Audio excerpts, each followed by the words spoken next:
The amount of hours, actual hours I wasted for a couple years picking up and dropping off kids is astronomical. The line structure is so overly complicated at times, I feel like they designed this thing with the help of an IKEA map.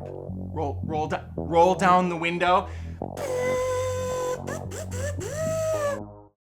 I think everyone started school now, right? Isn't that fun? Isn't that exciting? Parents get a break from their miserable garbage kids. They get to drop them off at a glorified daycare, a maximum security prison, and that gives you the opportunity to put your head down and get some work done.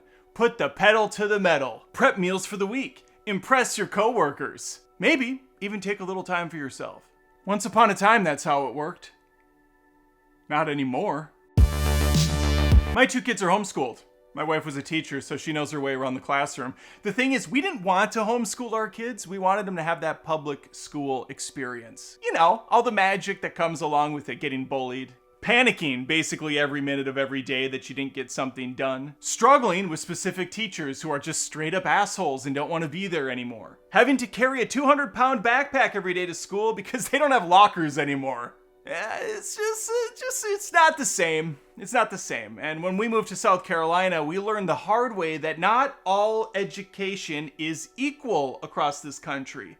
South Carolina, probably one of the dumbest states on the planet, with truly impressive, pathetic schools. And it's not the teacher's fault. A lot of them packed it up and said, I'm done with this crap. So there is a huge flux of kids and people in general that move to the state, and the schools can't meet the requirements. So now you have 30, 40 kids in a classroom. That's insane. But today's topic's more specific, and it's one that's more broad. It's not just at the state I'm currently at, it's addressing a lot of these places. Once COVID hit, everything changed, including the way people take their kids to school.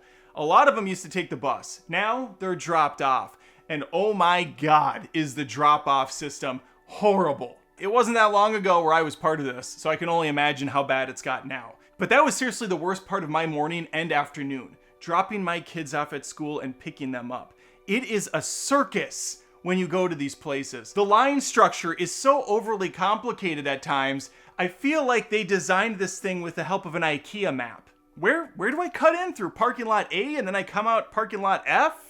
Because I'm gonna, go fuck myself or what? What are we doing here? Oh, and the people. Oh my God, the people. These parents are such assholes. They have no time. They have to get to the next drop off, or they have to get to a meeting, or who knows, they have to get their coffee. And so they're just riding the car in front of them. But how this system works is simple. There are too many kids getting dropped off at one specific time. So the line from the school snakes around the parking lot, beep, beep, beep, beep, beep, beep, back around the side, over the river, through the woods, to Grandma's house we go. Quite literally, there's probably a Grandma's house across the street where this parking lot snakes out into. It spills into the actual road. These drop-offs are so congested in some schools that it stops the flow of regular traffic. There's traffic guards out in the regular streets, directing people. You can go. Nope, we gotta let the parents get in. They got kids that gotta get to class. So you're just slowly moving forward every so often, thinking about all the things you could be doing with your time that are better than this, which is basically anything else. You inevitably will have the person in front of you that sits on their phone the entire time, and they never move up. There's always a 30-second delay where there's 15 car spaces that you could pull around them. I've done it before, actually. I had someone in front of me. I was so pissed at them that they would never move up. I just drove around them. And they didn't know. How would they? They're on their phone. And the best is when you get to the school and you're running behind. That line hasn't slowed down. It's still there. Knowing that your kid has 20 seconds to get to class, but you have 5 or 10 minutes still in this line. So they're just screwed no matter what. I've had to kick my son out before and say, just run. Just get to the place. Just get to the school. And he's like, his bag is pulling back on him.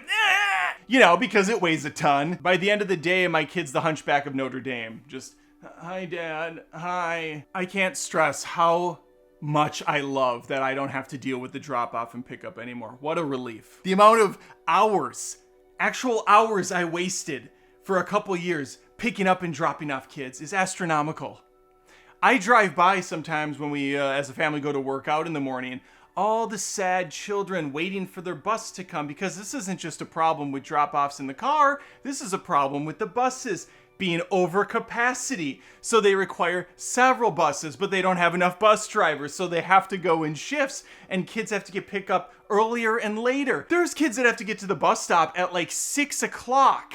That means they're getting up at like 5:30. Or if you're my son, you get up at 5:55, put on deodorant, go like this with your hair, and then you're out the door. He doesn't have to do that anymore, but that's what he would do. And so that means the parent has to get up even earlier because they have to make a lunch, or they have to get the kids' shit ready so that they don't have to do it, so their precious babies can sleep in a little later. It's just awful across the board. When I would do the drop off at school, the whole day was shot as well, because you have to plan for so much time being in these lines that once the drop-off's complete and there's a wave of joy that hits you for a second, reality crashes down on you hard because you know that you're gonna have to be back in this line in a few hours. What do I do with this time in between lines? What do I do in between the waiting period? You're in there so long that it almost feels like anything outside of the wait is the odd part. That's the part that you don't know what to do with. I could drive back home and work, but that'll take 15 minutes. And then it's 15 minutes back this way. Well, it's actually longer because the road blockages from the people getting in line, and I'll want to get in line earlier. So really, I only have like a window of 4 hours before I should probably get back to the school. Really, I should just work at the school. I should just stay in line the entire day.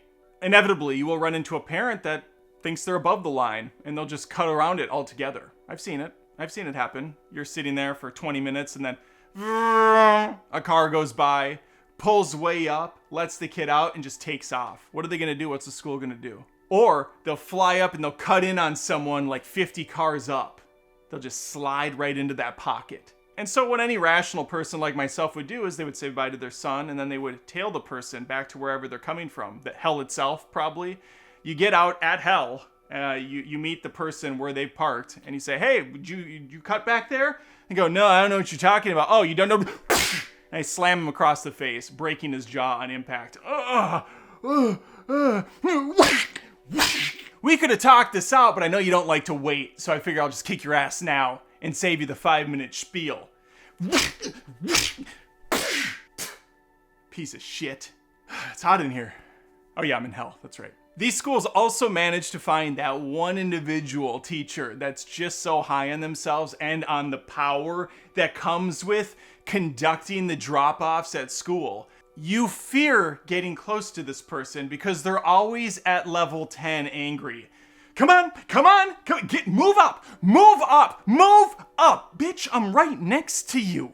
Get out of the car. Get out of the fucking car. She's got a clipboard.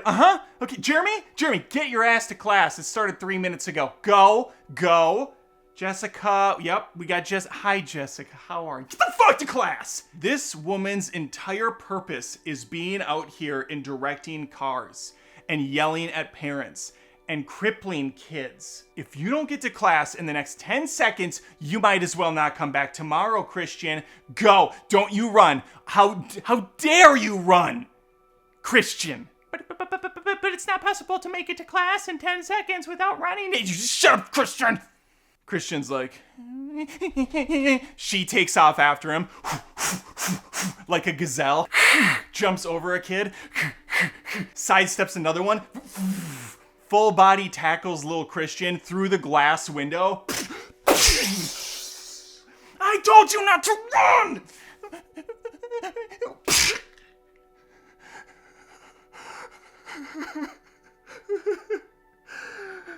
Who's next? Hi, Mary. How are you? Get to class! She will, without hesitating, scold the parents, too. Walking right up to the window. Roll down the window. Roll down the window. Yesterday, Tomlin was really close to the curb. I had to yell at him several times to back up. He did not. Today, I see him doing it again when your car is approaching. Tomlin knows better. He's learning it from the parent. Sir, let me ask you something. Are you an alcoholic? Are you a drug addict? Why is your son Tomlin such a little piece of shit? I'm sorry, ma'am. It won't happen again, ma'am. I'm sorry. Are you his teacher? Do you know? Yeah, I'm his teacher. I teach all these kids how to not be self-entitled little shits. See if you can help me with it. See if you can help me with that. Okay, run along, Tomlin. Don't run! Don't you dare run! All right, run along, Tomlin. He's a good kid. All right, bye, bye. Oh, one last thing. Tomorrow's pickup's gonna be on the east wing of the building because we're resealing the tar here, okay? So maybe come a little earlier. Thank you, thank you. Once in a blue moon, I will find myself stuck in the traffic that's bringing kids to school, and I just think, man, I'm so happy I don't have to deal with this, even though I am sitting in traffic because of this. And I just see an ocean of cars waiting their turn to get their kid out of their life for a little while, and it looks so fucking bad. I'm happy it's done. I'm happy it's over. I want to hear from you, though. Are you a student or a parent experiencing this for yourself? Stuck in the car with your kid, stuck in the car with your parent, just waiting for your turn to get out, except for it's not like you're waiting to go on a fun roller coaster ride. Leave a comment below. Please think about liking the video if you like the video. And I would love if you subscribe to this channel. It's newer. I'm trying to build it up still. I post new rants every week. Obviously, they're a little over the top, just a sprinkle. Hopefully you got a laugh or two. If you love what I'm doing, think about joining my Patreon at patreon.com/AdamDoesMovies. Adam Does Movies is my main channel. This is the secondary, but I'm really hoping to build this one to be equally as grand as that main one. It's a great way to help support me in my one-man operation. At even $1, you get access to hundreds of exclusive videos. I would appreciate it. Take care.